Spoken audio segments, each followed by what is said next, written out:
It's that time.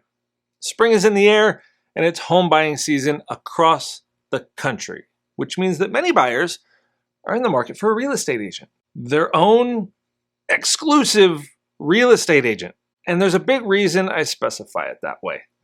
I'm Mike Ferrossi for Superloans, NMLS 237341, and I want to know if you have ever heard of dual agency. Whether you have or you haven't, buckle up. Say you walk into an open house. The real estate agent who's hosting asks if you already have your own real estate agent. You say no, and they offer to represent you too. Sounds pretty convenient, right? One point of contact for the entire transaction, quick and easy information transfer, less waiting for answers or for paperwork. The list goes on. So you agree, you make an offer on the house, the offer is accepted, and that real estate agent is now representing both you and the seller. This is called dual agency. The term can vary from state to state, but for our purposes, we'll use dual agency to refer to any time one real estate agent is representing both the buyer and the seller in a purchase transaction. Now, as convenient as it may seem, this actually presents a pretty big conflict of interest. A dual agent is financially incentivized to favor the seller in the transaction.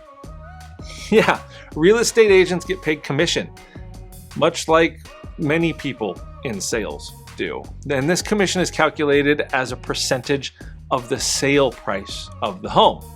So naturally, the higher the sale price, the more commission they make.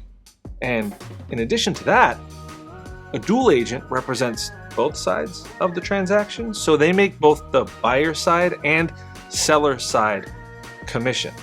Now, all agents get paid this way, but when you have separate agents representing the buyer and seller, they split the commission. And also, your best interests are much more easily protected. Having someone in your corner and only in your corner results in the focus being more on just getting the purchase transaction closed and making sure that both parties are satisfied. The selling agent will always try to get top dollar for their seller, as they should, but that's not typically a top priority through and through, like it could be in a dual agency transaction.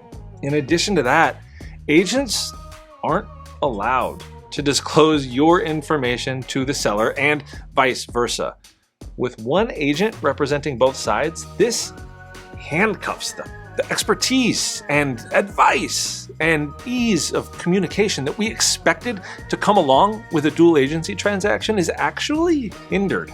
The resulting situation can become so poor for both parties that dual agency is illegal in more than a handful of states. Obviously, laws are always changing, but here's a list of states that don't allow dual agency as we record this in April of 2022. Having your own exclusive agent really is the only way to go.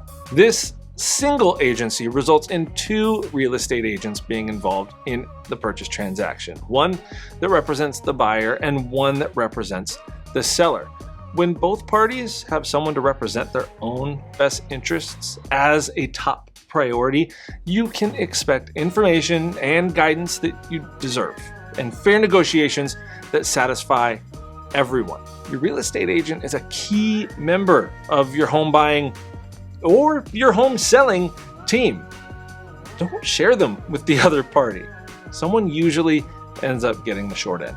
If you're in the market to buy a home, head over to superloans.com, NMLS 237341, for a customized quote and a quick pre-approval so you're ready to submit an offer as soon as you find that house you love.